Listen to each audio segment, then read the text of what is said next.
Alright folks, this is Mike with M&M Precision Painting, and today we're going to show you, if you want to match your paint, how to get a paint sample the proper way. And so stay tuned.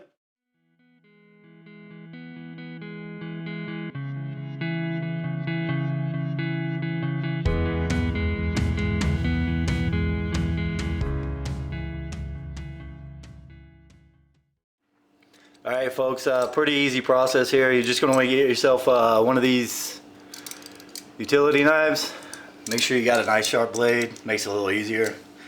And all you're going to do, I do believe the required size is at least the size of a dime to get a paint sample out of your wall so that it can match it.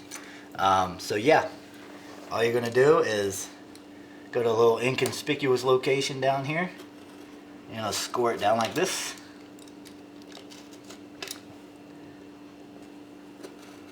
Like so, both sides, and I go across the top here, score it,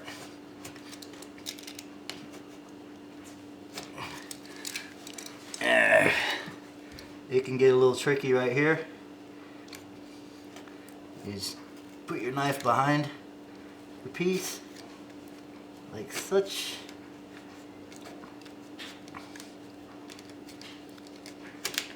And you don't want to break that chip. You can do one of those guys. One of those guys.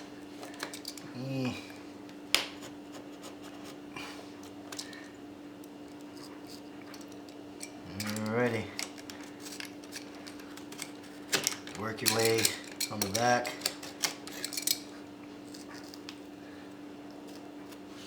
And there you are, you got your paint sample.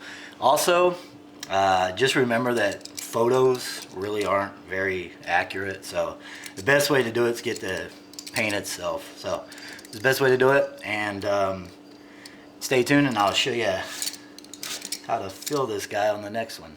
Alright, have a good one, guys.